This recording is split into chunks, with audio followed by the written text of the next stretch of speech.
खुलुमबाय आं सिबिरानि ब्रह्म गोजोन फुंबिलिनि बयनिसिमबो गाहाम हामलायनायखौ जासिहरनाय थाबाय आसा खालामो नोंथांमोना गासिबो मोजाङैनो दङ नोंथांमोननि थाखाय आं गोदान मोनसे भिडिअ लानानै फैबावबाय अन्नानै भिडिअखौ जोबजासिम नायलांदो इउनाइटेड फराम अफ एक्स-एन-डि-पि नि मोनसे बाखनायथाव हाबा बिथांमोनहा गंसे गलानिफ्राय 50नि गोबां पेकेटआव थानाय गान्जाखौ हमदों जों नुनो मोनदों जोंनि देरफुनाय लाइमोनफोरा जौ ड्राग्स गान्जा बायदि निसानि लैथोआव बारानिफ्राय बारा गोग्लैलांनो हमदों नाथाय लाइमोनफोरखौ जों बेफोर निसा लैथोनिफ्राय बोखांनानै लाबोनो नांगोन अब्लासो लाइमोनफोरनि देहाया गोग्गो जागोन बेजों जोंनि समाजा गोग्गो जागोन आरो जोंनि हारियाबो गोजौ फारसे दावगालांगोन निसा बाहायनाया जोंनि थाखाय बेसेबां खैफोद गोनां बेखौ जों लाइमोनफोरनि खर' मेलेमाव सोनानै होनो हानाय जानो नांगोन आरो बेनि गुदि बिबाना जोंनि बिमा-बिफा बा नखरनिफ्रायनो जागायनो नांगोन लाइमोनफोरखौ निसानि लैथोनिफ्राय बोखांनायनि थांखिजोंनो इउनाइटेड फराम अफ एक्स-एन-डि-पि उदालगुरि जिल्ला कमिटिया गोख्रों सेबनानै गंसे गलानिफ्राय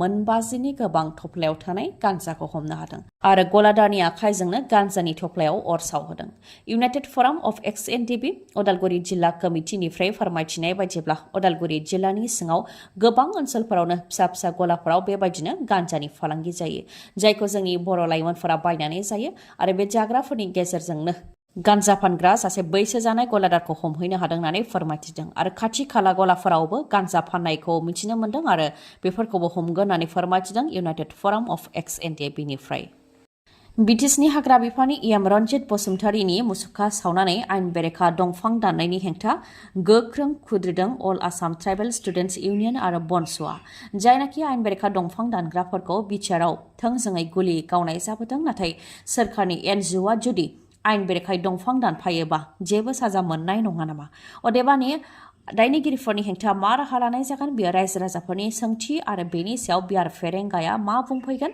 बेखौ रायजो राजाफोरा नेनानै दङ मैयानि सानाव बयनिख्रुइबो बांसिनै खौरां गोसारदों होनोब्ला बिटिआरनि इएम रन्जित बसुमतारीया दानानै होनाय एनजिअनि माखासे सुबुंफोरा आयेन बेरेखायै दंफां लाबोबाय थानाय समाव रायजो राजा आरो गुबुन मोनसे एनजिअजों हमजानाय खौराङानो बांसिनै गोसारदों बेखौ लानानै अल आसाम ट्राइबेल स्टुडेन्टस इउनियन आरो बनसुआ इएम रन्जित बसुमतारीनि मुसुखा सावनानै खुद्रिदों बिथांमोना बुंथिदों दि जायनाखि बुहुमाव दुंखावनाय जागासिनो दङ बेनि थाखाय सोरखारा गोदान गोदान प्रजेक्टनि गेजेरजों दंफां लाइफां गायनायनि हाबाफारि लादों आरो सोरखारा हारसिङै मावनो हायैनि जाहोनाव रायजो राजा आरो एनजिअनिफ्रायबो मदद लादों नाथाय बिटिआरआव हाग्रा बिफाननि इएमआ एनजिअ दादों आरो एनजिअआ दंफां खावनायनिसो खामानि मावदों होननानै बुंथियो बिथांमोना हाग्रा बिफाननि इएमआ हाग्रा रैखाथि होनो थाखाय एनजिअ दादों आरो नंखाय एनजिअ दानानै दंफां सिखावसो खालामदों बेनिफ्राय देरसिन दुखुनांथाव आरो मा दंबावो होननानैबो बुंथियो बिथांमोनहा लोगोसे बुंथिबावदि एनजिअनि मुं लानानै आयेन बेरेखा बेबायदिनो खामानिफोरखौ मावबोगासिनो दं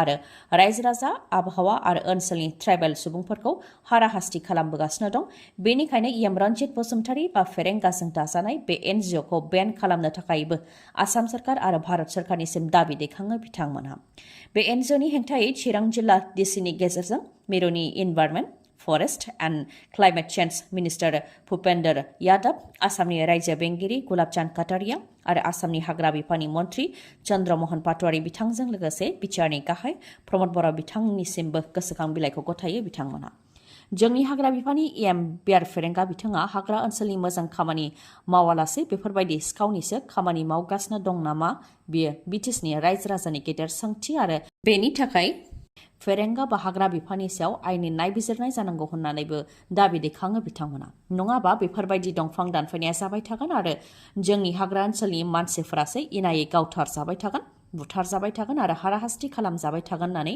गोख्रों रावजों बुंथियो बनसु आरो आतसुनिफ्राय बिटिआरआव लाइमोनफोरखौ आइपिएस आइएएस बायदि खालामनायनि बिटिआर सोरखारनि जि थांखि बे थांखिनि मोनसे गेदेर जाफुंसारनाय बिटिआर सोरखारनि बड'फा इउएन ब्रह्म सुपार 50नि गेजेरजों 16 फरायसाफोरा एपिएससि मेन्स आनजादाव उथ्रिसार जानो हाबाय बड'फा इउएन ब्रह्म सुपार 50नि गिबि बेचनिफ्राय 27 फरायसाफोरा एपिएससि मेन्स आनजादखौ होदोंमोन बेनि मादाव 16आनो एपिएससि मेन्स आनजादखौ उथ्रिसार जानो हादों बेनिख्रुइबो बाखनायथावसिन आरो गोजोनथावसिनदि उथ्रिसारनायफोरनि मादाव बांसिनानो बर' फरायसाफोर मुङा फारियै लिजा शर्मा श्याम बसुमतारी मुकुल बसुमतारी पिंकु ब्रह्म मुसुखा ब्रह्म बितुपन सरगियारी कैशब राभा गुनेश्वर बर' फैलाव बसुमतारी उइलबर्न बसुमतारी गणेश चन्द्र बर' हिरक बर्मन सिनायसाद बर', अनुपम दास, जगरत ब्रह्म आरो प्रसेनजित मुसाहारि।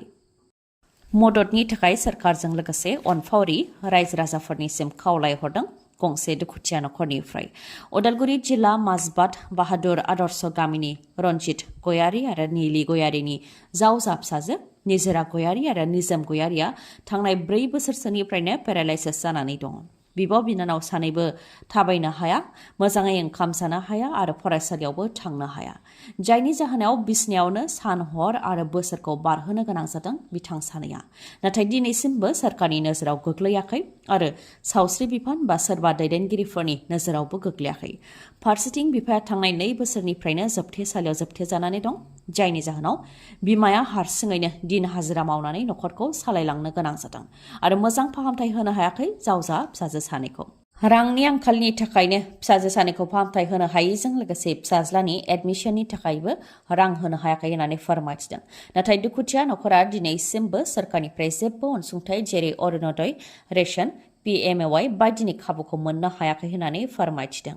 पेरालाइसिस जानायनि सायाव बिमाया फोरमायथिनाय बायदिब्ला फरायसालियाव थांनाय समाव गोग्लैदोंमोन, जायजों हान्थुआ लोरिदोंमोन। बेनि उनाव अजानाव थांनानै अजाया मुलि होदोंमोन। बेनि उननिफ्रायनो बारा जादों होननानै फोरमायथिदों। पेरालाइसिस बेरामाव गोग्लैनांनाय बिब' बिनानावा फोरमायथिनाय बायदिब्ला सिगांनि समाव देहा मोजां थानाय समाव बिथांमोनहा फरायसालियावबो थाङोमोन। नाथाय पेरालाइसिस जानायनि उनाव फरायसालियाव थांनो हायाखै आरो दाबो फरायसालियाव थांनो गोसो होनानै गाबनानै फोरमायथिदों बिब' बिनानाव सानैया। बेनिखायनो बिटिआर सोरखारा जाहाथे जावजा बिब' बिनानावखौ फाहामथाय होनायनि राहा लायो, बेनि थाखाय प्रमद बर' बिथांनिसिम खावलायहरदों आरो समाज अनफावरि रायजो राजाफ्राबो जाहाथे मदद हरो बेनि थाखायबो खावलायहरदों। मदद हरनो थाखाय एकाउन्ट नम्बर 4021985198 आरो मबाइल नम्बर 6000935328। फिन हाग्रानि मैदेरनि गाग्लोबनायजों थैनो गोनां जादों सासे बर' सुबुङा। हाग्रानि मैदेरखौ होफुबाय थानाय समावनो मैदेरजों मोखांजों मोखां जानायाव थैनो गोनां जादों दिपेन मेस मुंनि सुबुङा। सारिदुवार रेन्जनि सिङाव थानाय नामेरि हाग्रानि साखाथियाव थानाय सामलगा गामिनि प्रफुल्ल मेसनि फिसाज्ला दिपेन मेसआ थैनो गोनां जादों। गावनि लोगोखौ न'आव दोनहैनानै मटर साइकेलजों गावनि न' फारसे फैफिनबाय थानाय समावनो मैदेरजों मोगा-मोगि जानायाव गाग्लोबजानो गोनां जादों बिथाङा। जायजों थैनो गोनां जादों बिथाङा जाथायनि सायाव हाग्रा बिफाननिफ्राय मिथिहोनाय बायदिब्ला हाग्रानिफ्राय गोबां मैदेर फालो फैनायखौ खौरां मोननानै हाग्रा बिफाननिफ्राय मैदेर होनो थाखाय ओंखारदोंमोन। 3 रेन्जनिफ्राय सा 30सो मावथिफोरा ओंखारनानै मैदेर होदोंमोन। बेयावनो दिपेन मेस मुंनि सुबुङा मटर साइकेलजों हरखाब फैनानै मैदेरजों मोगा-मोगि जाफैदों, जेराव मैदेरा बिथांनि सायाव गाग्लोबदों। अब्ला समा मोनानि 11 रिंगासो जाबायमोन होननानै फोरमायथिदों। मैदेरजों गाग्लोबजानाय दिपेन मेसखौ फाहामथायनि थाखाय देहा फाहामसालिसिमबो लानानै थांनाय जादोंमोन होननानै फोरमायथिदों। नाथाय डक्टरा बिथांखौ थैबाय होननानै फोसावदों होननानै फोरमायथिदों हाग्रा बिफाननिफ्राय। नोंथांनिया जुदि मेगननि जेंना जादोंब्ला दानिया नोंथाङा गोजान जायगायाव थांनांगौनि गोनांथि गैलिया। बङाइगाव टाउनावनो गोदानै बेखेवबाय आइ हस्पिटाल, जेराव खम बेसेनावनो मेगननि अपारेशनखौ खालामनो हानाय जायो। आखाइजों आरो कम्पिउटार पेक' मेसिननि गेजेरजोंबो मेगननि अपारेशनखौ खालामनो हानायनि राहा दङ। डक्टर किशोर पल, जाय MBBS डिअ केटारेक्ट आरो ग्लकमा स्पेशलिस्ट, डक्टर आशराफुल आलम, जाय MBBS MS अप्थालमोलॉजी, बिथाङा केटारेक्ट सार्जन, आरो डक्टर मेघाली शर्मा, जाय MBBS MS आइ स्पेशलिस्ट अप्थालमोलॉजी, बिथांमोनखौ बङाइगावनि आइ हस्पिटालाव मोननो हागोन। थावनिया बङाइगाव टाउनाव थानाय लवार आसाम हस्पिटालनि उल्था दिगाव थानाय बास स्टेन्डनि उनथिं, अदेबानि बास स्टेन्डनि सोनाबथिगाव। फुंनि 10 रिंगानिफ्राय मोनाबिलि 7 रिंगासिमनि गेजेराव सार्भिसखौ नोंथांमोनहा मोननो हागोन। बङाइगावनि आइ हस्पिटालाव नोंथांमोनहा गुबुन गुबुन सार्भिस मोननो हागोन, जेरै cataract assessment, diabetes vision assessment, glaucoma assessment, macula degeneration assessment, contact lenses consultant, visual acuity, DCT, DCR, cornea, prescription eyeglass and readers, pharmacy आरो अप्टिकेलनिबो राहा दङ।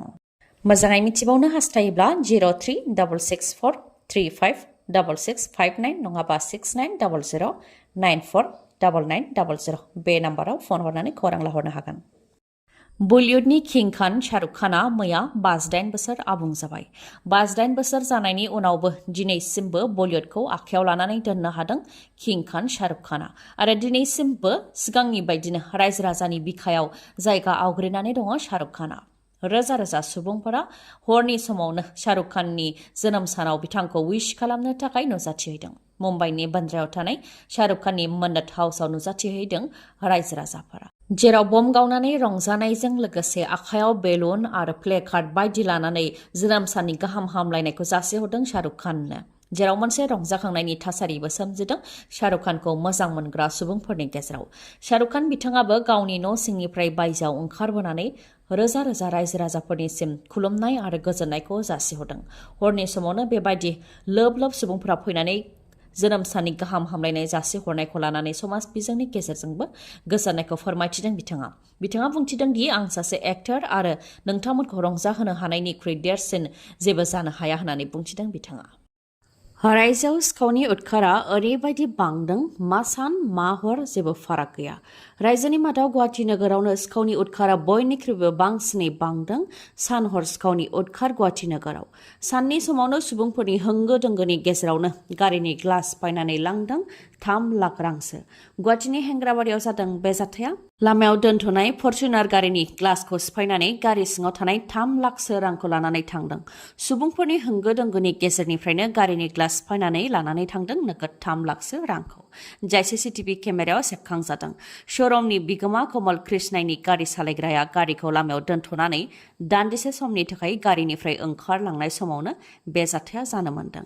गारि सालायग्राया जेब्ला गारि सिङाव फैफिनो अब्लासो गारिनि ग्लास बायनायखौ नुदों होननानै फोरमायथिदों आरो सुबुंफोर थांलाय फैलाय जाबाय थानाय समावनो सिखावा रावखौबो गियालासे गारिनि ग्लासखौ सिफायनानै गारियाव थानाय रांनि बेगखौ बेबायदि लानानै थांदों होननानै फोरमायथिदों। चिरां जिल्ला बिजनी ओनसोलनि थागिबिफोरनि थाखाय मोनसे जोबोद गोजोनथाव खौरां।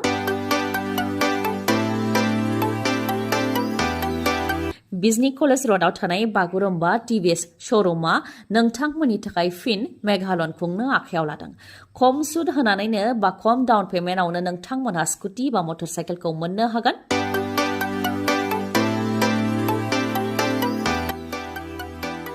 ₹9,999 रां होग्रोनानैनो नोंथाङा टिभिएस स्कुटिखौ मोननो हागोन।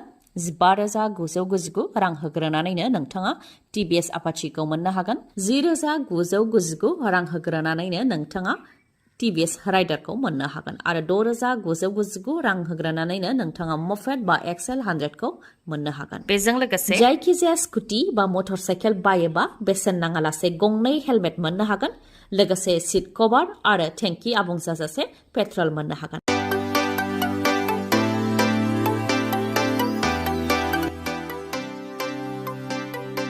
नोंथांमोननो मिथिहोबावनो गोनांदि जायखिजाया कम्पानिनि गोजाम मटर साइकेल बा स्कुटिखौ सोलायनानैबो नोंथाङा गोदान मटर साइकेल बा स्कुटि बायनो हानायनिबो खाबु दङ।